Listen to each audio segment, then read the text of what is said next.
오늘 하나님께서 저희에게 주시는 말씀은 요한 1서 2장 1절 2절의 말씀입니다. 요한 1서 2장 1절 2절 말씀을 저와 여러분이 한 마음으로 받들어 읽겠습니다. 나의 자녀들아, 내가 이것을 너희에게 씀은 너희로 죄를 범하지 않게 하려 함이라. 만일 누가 죄를 범하여도 아버지 앞에서 우리에게 대언자가 있으니 곧 의로우신 예수 그리스도시라. 그는 우리 죄를 위한 화목 제물이니 우리만 위할 뿐 아니요 온 세상의 죄를 위하심이라. 아멘. 살아계신 하나님, 오늘도 말씀을 함께 상고할 때에 주님께서 조명해 주시고 성령께서 우리 심령에 말씀하여 주옵소서. 말씀대로 살아갈 능력을 허락하여 주옵소서. 예수님 이름으로 기도드립니다. 아멘. 사실 이번 달 앞에 부분에 요한 서신을 계속 묵상했기 때문에 앞부분을 정리 안 하고 가도 되지만, 우리가 어떤 서신서의 어떤 부분을 우리가 함께 생각하는지를 위해서 앞에 어떤 내용이 진행되었는지 짧게 말씀드리겠습니다. 실존이시고 생명의 말씀 예수 그리스도, 그분이 계시다는 것이죠. 그 말씀 우리도 경험해야 된다, 사귀어야 된다라는 이야기들을 좀 나눴습니다. 태초부터 창조 사역에 함께 참여하셨던 생명이고 빛이시고 말씀이신 예수 그리스도는, 곧 생명의 말씀 예수님은 역사 속을 뚫고 들어와서, 시간과 공간을 뚫고 들어와서 우리 역사 속에 실존하셨다라고 사도 요한은 이야기합니다. 내가 그분을 눈으로 봤고 주목해서 봤고 손으로 만져봤어. 그러니까 내가 직접 만난 사람이야 라고 이야기하면서 초대교인들에게 증언하였던 것이죠. 초대교인들은 이 요한의 증언을 들었던 것입니다. 이 생명의 말씀을 그 당시 초대교인들만 경험하는 게 아니라 지금 21세기를 살아가는 우리들도 경험해야 된다라는 주제로 한번 말씀 나눴습니다. 그런 말씀을 어떻게 경험하느냐? 지금 21세기 현대를 사는, 오늘을 사는 우리 그리스도인들에게 은혜의 말씀, 치유의 말씀, 권고의 말씀, 죄를 깨닫게 해주는 말씀, 예수를 주로 고백하는 말씀, 믿음의 말씀, 위로의 말씀, 의의 말씀, 자유케 하는 말씀으로 경험하게 된다. 그래서 우리는 성경을 읽고 묵상하면서 이런 말씀을 경험해야 된다는 사실들을 나누었습니다. 이때 상당히 길게 말씀을 나눴는데 우리 성도분들께서 지루해하지 않고 함께 들어주셔서 너무너무 감사했습니다. 그걸 위해서 우리 또 기도했죠.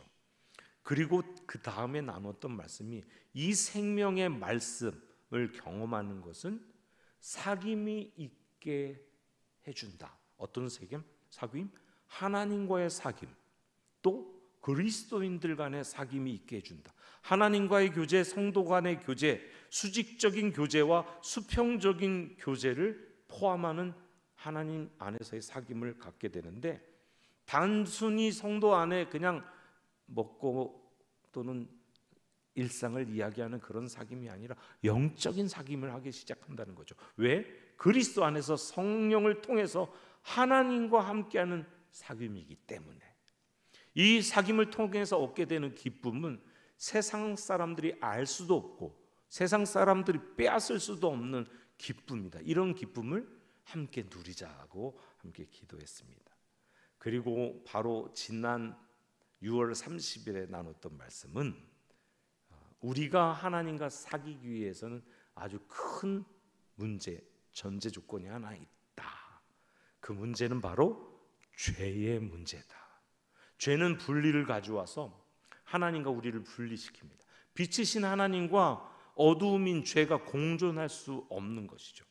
죄로 인해서 하나님과 단절이 일어나게 되고, 그 하나님과의 분리, 단절은 인간으로 하여금 영적인 갈급함을 느끼게 한다.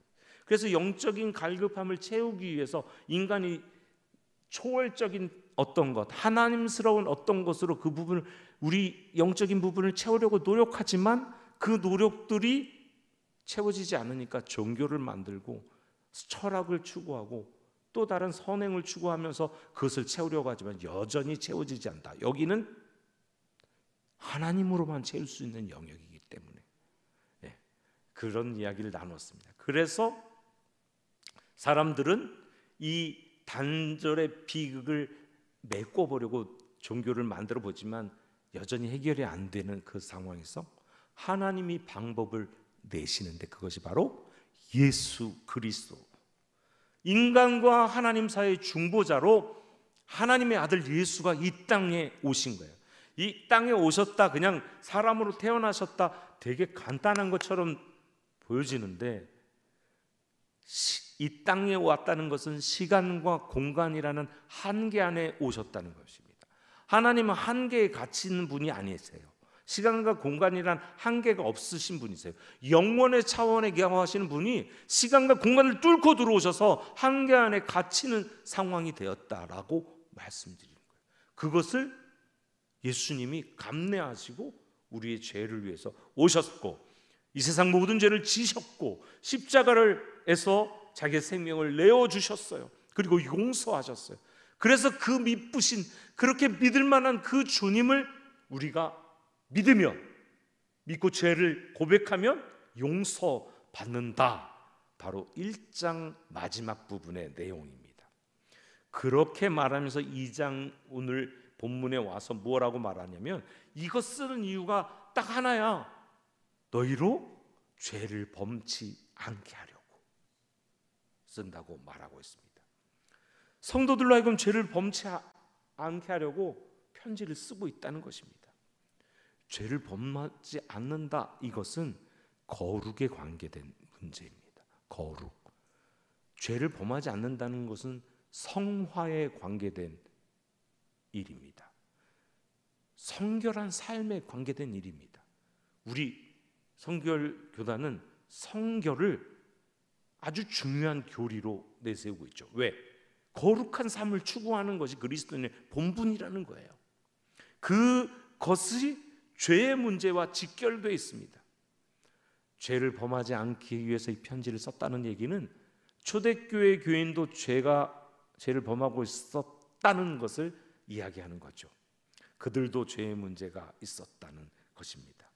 사랑하는 성도 여러분, 우리는 예수를 믿고 거듭나 영생을 얻습니다. 아멘이시죠? 예.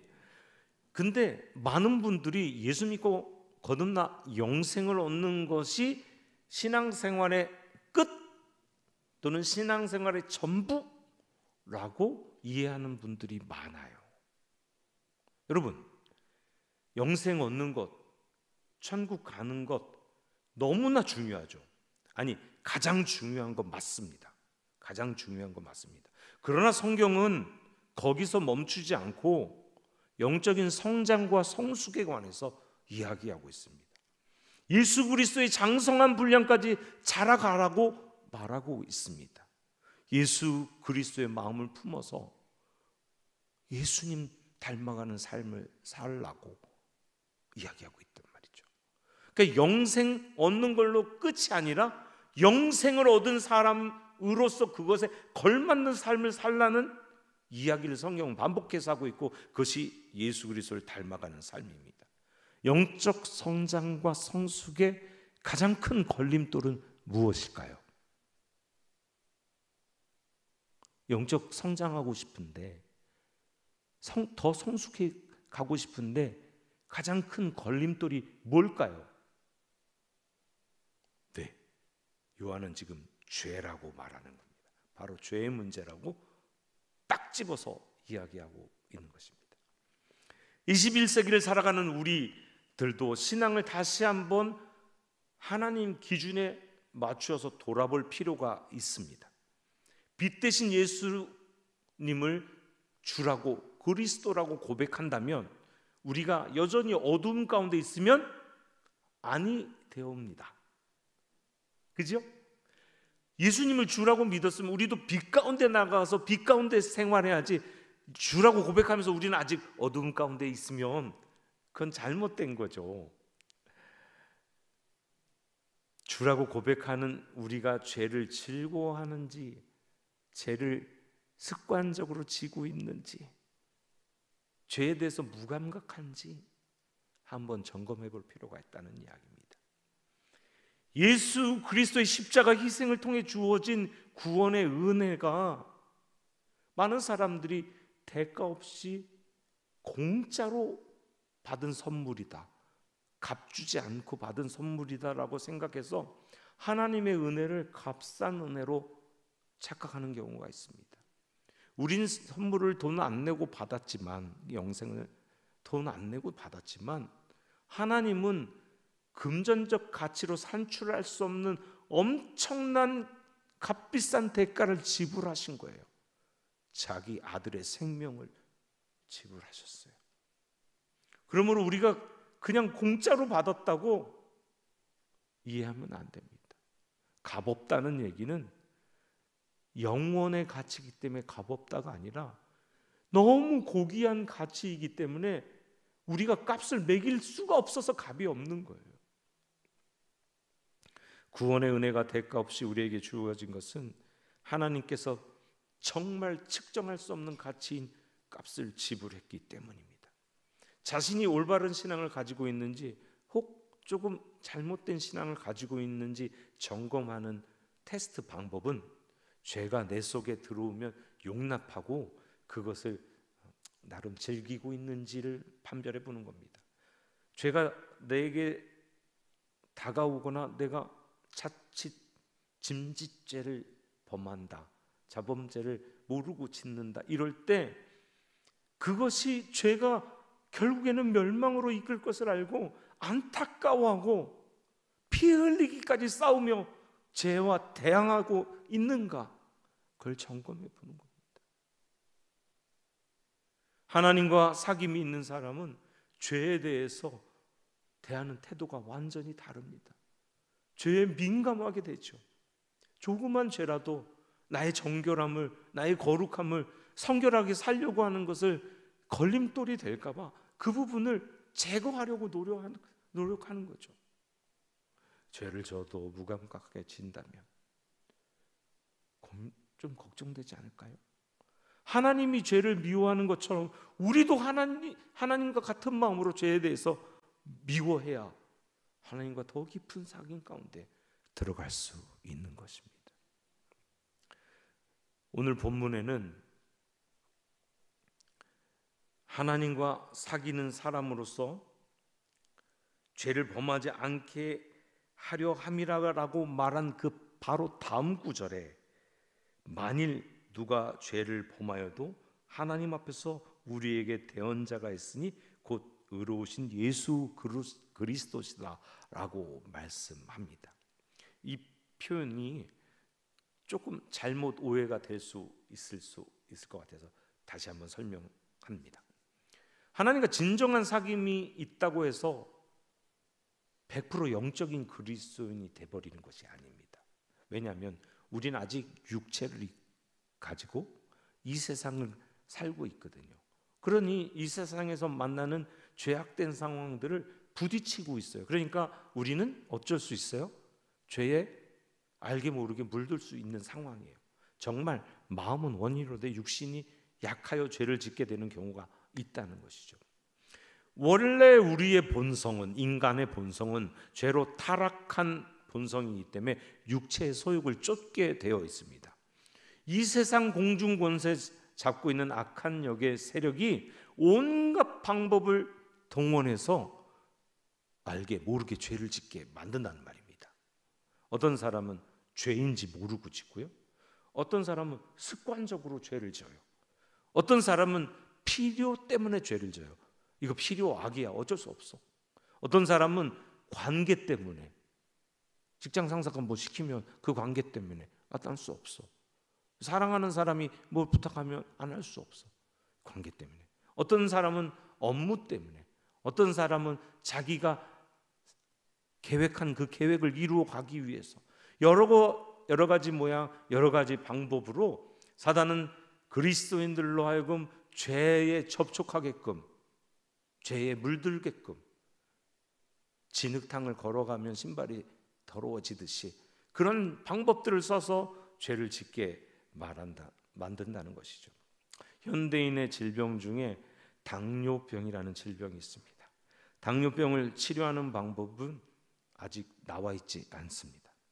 불치병이라고 말하죠. 그런데 당뇨병 치료하는 특별한 방법이 있는 것이 아니라 당뇨병에 걸렸다는 사실을 인식하고 지금까지의 식생활을 변화시켜서 먹는 것을 조절하는 것이 가장 좋은 방법이라고 많은 의사들이 이야기합니다.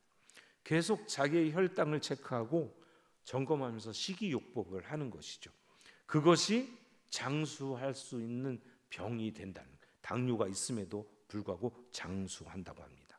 요즘에 무병장수는 없답니다. 요즘은 유병장수 또는 일병장수래요. 병이 있는 걸 발견하고 그걸 잘 관리하면서 장수한다고 하죠. 당뇨병에 걸리면 자신의 의도와 상관없이 몸이 영양분이 빠져나가니까 몸이 자꾸 먹을 것을 요구하게 되고 그 요구대로 먹게 되면 당뇨가 더 생겨서 위험해지는 것이죠. 그러나 몸이 요구한다고 해도 원하는 대로 하지 않고 절제한다면 당뇨를 관리할 수 있고, 절제하지 못한다면 건강을 책임질 수 없는 상황들이 되는 것이죠. 마음을 단단히 먹고 절제하지 않으면 눈에 보이고 귀에 들리는 유혹에 넘어가게 되는 거죠. 너무 맛있는 것들이 있으면 참지 못하잖아요.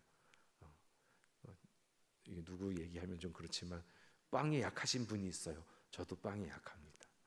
저는 또 과일에 약합니다. 이런 식으로 자기가 선호하는 음식이 딱 보이면 땡겨지고 먹게 되고, 근데 그게 몸에는 안 좋을 수 있다는 것이죠.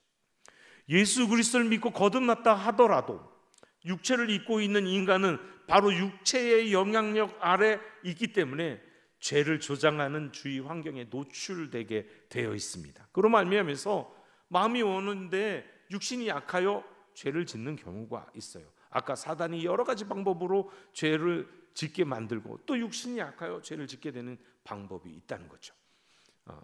이런 경우가 있다는 거죠. 자신이 당뇨병에 걸렸다는 사실을 알고 있으면서도 식생활을 개선하지 않겠다고 하면 계속해서 건강이 악화되는 것처럼, 몸의 요구와 주변의 환경의 유혹에 음식을 절제하지 못하면 심각해지는 것처럼 우리 육체의 요구와 육체가 원하는 것들을 따라하다 보면 죄에 계속 노출되고 그 죄는 하나님과의 깊은 관계를 망쳐버리게 됩니다. 죄에 대해서는 하나님이 분명히 말씀하셔요. 죄가 있으면 너희 기도를 듣지 않겠다. 너희 얼굴을 돌리겠다. 죄는 너와 나 사이에 건너지 못할 담이다라고까지 말씀하시거든요. 그러므로 우리는 이 죄의 문제를 해결해야 되는 것이죠. 오늘 본문에서 만일 우리가 누가 죄를 범하면 아버지 앞에서 우리에게 대언자가 있으니 바로 의로우신 예수 그리스도라고 말합니다. 죄를 마음껏 져 해결할 수 있는 방법이 있어, 예수님이 계시거든, 이 얘기가 아닙니다. 그죠? 육신이 약해서 어찌할 수 없는 상황에서 짓는 죄에 관해서 하는 예수 그리스도가 대언자 역할을 하신다는 이야기입니다. 죄와 대항해서 피 흘리기까지 싸우면서 거룩함을, 성결함을 추구하는데 어쩔 수 없이 죄를 범하게 되는 그리스도인들에게 대언자 예수님이 계십니다. 대언자는 법률 용어로 변호사라고 번역할 수 있습니다. 죄를 범하여서 하나님 법정에 섰는데 우리를 변호해 주시는 분이 있으세요. 바로 그분이 예수 그리스도, 의로우신 예수 그리스도라는 사실입니다. 사단은 참소하는 자입니다. 사람들의 죄에 대해서 하나님 앞에 막 고소합니다. 이런 죄 졌다, 저런 죄 졌다. 다시 말해서 법정에서 검사와 같은 역할을 사단은 합니다. 검사는 여러 증거와 증인들을 내서 범죄 사실을 증명합니다. 철저하게요.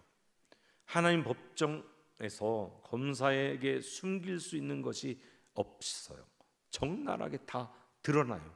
사실 하나님 앞에서 적나라하게 드러나지 못할 것도 없죠. 하나님 앞에는 다 현재로 죄 짓는 상황이 현재로 다 보이는데 어떻게 거짓말할 수 있겠어요? 숨길 수 있겠어요? 그냥 드러나게 됩니다. 그러고 죄의 싹은 사망이므로 이런 죄인인 이 사람은 사형에 쳐야 된다고 영원한 사망을 구형하죠. 꼼짝없이 죄 지은 사람은 영원한 사망에 처하실 수밖에 없습니다. 그때 의로우신 우리의 대언자 예수 그리스도가 우리를 위해서 변호해 주십니다. 세상의 변호사는 의롭지 못합니다. 변호사와 검사 또는 판사와 결탁해서 판결을 굽게 할 수도 있고요. 아주 유명한 로펌 같은 변호사 집단 회사는 돈을 많이 주면 범죄 사실도 여러 가지 것들을 가지고 형량을 낮게 만든다든지 집행유예로 끝내버리는 경우가 너무나 많습니다. 돈이 많아서 유능한 변호사를 선임하면 지은 죄가 있어도 무죄 방면되는 경우가 있습니다. 반면 죄가 없어도 변호사를 선임하지 못하거나 무능한 변호사를 선임했을 때 억울하게 누명 쓰는 경우도 있습니다. 그러나 하늘나라 법정에서는 그렇지 않습니다. 우리의 대언자이신 예수 그리스도께서 변호하시면 상황이 반전됩니다. 대언자 되시는 예수 그리스도, 우리의 변호사께서는 유능한 변호사라서 매끄러운 변론으로 죄가 없습니다라고 말씀하지 않으세요. 예수님은 재판에 회고된 피고가 그리스도인이라는 사실만을 증명할 뿐입니다. 피고가 그리스도인이라는 사실만 증명하면 재판장은 검사가 어떤 죄목을 증거로 제시해도 무죄 판결하고 영원한 생명을 허락합니다. 그것이 하나님이 정한 법이에요. 왜? 예수님이 그 죄의 값을 지불했기 때문이에요. 여기 대언자는 요한복음 14장의 보혜사라는 의미와 같은 단어입니다. 그리스 시대 법정에서 가장 가까운 친구 또 형제 자매를 위해서 변호사 역할을 했던 사람이 바로 보혜사입니다. 그 보혜사 대언자 예수 그리스도의 변호에 대해서 한번 묵상해 봤습니다. 세상의 법정과 같이 그런 방법을 하지 않습니다. 할 수도 없죠. 왜? 하나님 앞에서 숨길 수도 없고 합당한 정당성을 주장해서 무엇인가 변론의 논리를 만들어서 바꿀 수 있는 것이 없으니까요. 그냥 변호사이신 예수님은 지은 죄를 그대로 인정합니다. 예, 피고 누구는 그렇게 죄를 지었습니다. 그러나 예수님의 변호는 거기서 멈추는 것이 아니라 인정할 뿐 아니라 그 죄를 우리 피고가 고백했습니다. 자백했습니다라고 말합니다. 그리고 그 죄의 값에 대하여 변호인인 자신이 자신의 생명으로 지불했다고 선언합니다. 예수님을 믿는 그리스도인을 의롭게 여겨주실 것을 하나님의 뜻에 근거하여 변호하시는 거죠. 사탄의 검사인 사탄의 고소에 네 맞습니다. 피고는 그런 죄 분명히 있습니다. 그런데 그 죄값을 내가 생명으로 지불했거든요. 그러므로 지금 이 죄인은 죄의 값이 지불된 상태, 없는 상태입니다. 그러므로 그의 의를 회복시켜 주십시오. 하나님의 자녀인 의를 그대로 인정해 주십시오. 그래서 우리는 죄가 있음에도 불구하고 예수 그리스도의 의를 덧입고 하나님의 자녀로서의 생활을 시작하게 되는 것입니다. 의로우신 예수 그리스도는 우리의 죄를 위해서 화목 제물이 되었다고 2절에 분명히 밝히고 있습니다. 성경은 피 흘림 없이는 죄사함이 없다고 말씀하십니다. 인간의 몸을 입고 이 땅에 오신 예수 그리스도께서 화목 제물이 되어서 피를 흘려주셨습니다. 모든 인류의 죄를 해결하셨습니다. 화목 제물이 되신 예수 그리스도의 보혈은 모든 사람에게, 믿는 사람에게 효력을 미칩니다. 예수께서 십자가 상에서 화목 제물이 되신 것은 우리만 위할 뿐이 아니요 온 세상의 죄를 위하심이라고 오늘 본문은 선언하고 있습니다. 예수 그리스도의 십자가 사건은 모든 인류의 죄의 값으로 지불된 것입니다. 그러므로 모든 사람이 영생을 누려야 할 텐데, 여러분 잘 보세요. 영생을 모든 사람이 누리나요? 아니죠.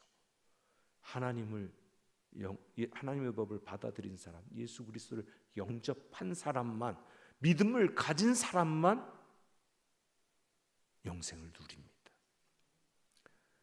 광야에서 백성들이 불뱀에 물려 죽었습니다. 많은 사람이 죽자 하나님 앞에 중보하는 모세에게 놋뱀을 만들어서 높이 달라고 명령하십니다. 불뱀에 물린 사람들이 놋뱀을 쳐다보면 나을 것이라고 하였습니다. 그런데 사실을 믿고 장대를 쳐다보는 사람은 나았고요, 쳐다보지 않은 사람, 믿지 않은 사람은 낫지 않았습니다. 많은 사람들이 쳐다보는 행위가 병을 낫게 그 불뱀에 물린 병을 낫게 한다고 오해합니다. 하나님의 약속이 그것이기 때문에 그걸 믿고 쳐다보는 것이죠. 실제로는 믿음의 문제입니다. 제사도 마찬가지죠. 제사를 드리면 죄값이 죄를 전가해서 대신 지불한다고 생각하고 그 제사를 드리는 거 아닙니까? 그렇게 하겠다는 하나님의 약속이 있기 때문에, 그 약속을 믿기 때문에 그렇게 제사를 드리는 것이었습니다.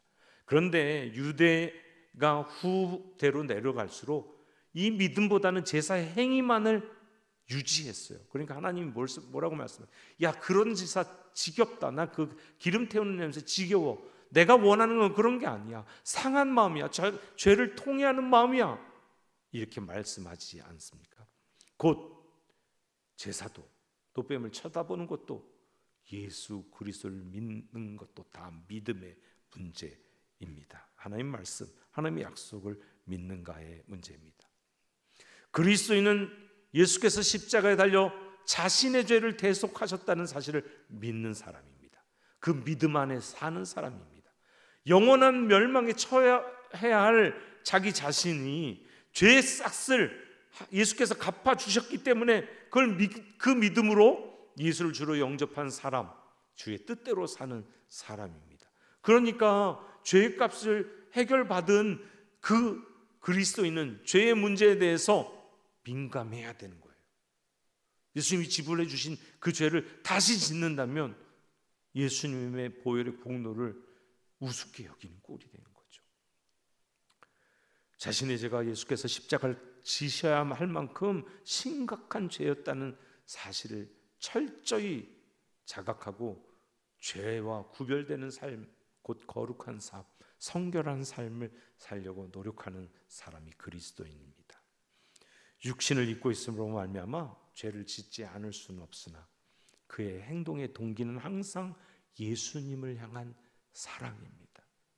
어떻게 하면 자기의 주인 되신 예수님, 그분을 기쁘시게 해드릴까 고민하는 사람입니다. 먹든지 마시든지 무슨 일을 하든지 주의 영광을 위해서 행하는 사람입니다. 혹시 연약해서 범죄하게 되면 그것으로 인해서 가슴치며 회개하며 주님이 주신 거룩함을 다시 회복하고자 노력하는 사람이 그리스도인입니다.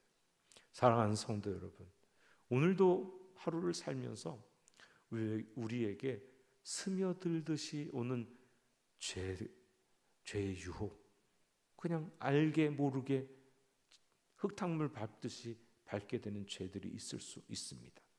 그런 죄라도 끊어버리고 승리하는 하루 되기를 축복합니다. 혹 죄와 대항하여 싸우다가 연약해서 죄를 범하게 되면 사탄은 그 틈을 이용해서 고소하죠. 그러고도 그리스도인이냐? 그리고도 크리스찬이야? 이런 고소를 당할 수 있어요. 그러면 자포자기하게 하지 마시고 하나님의 법에서 멀리 떠나지 말고 다시 하나님께 돌아와서 하나님께 매달린 거죠. 왜? 우리에겐 대언자가 있으니까요. 의로우신 변호사이신 예수님을 잊지 마시고 기억하시고 낭망하지 말고 다시 돌아오는 겁니다. 다시 죄를 짓게 되면 그리스도의 십자가를 다시 묵상하시기를 축복합니다. 나를 위하여 대가를 지불하신 예수 그리스도의 십자가의 사랑을 묵상하며 승리하시고 날마다 승리해서 그리스도를 더 닮아가는 저와 여러분 되기를 축복하며 이 말씀을 드립니다.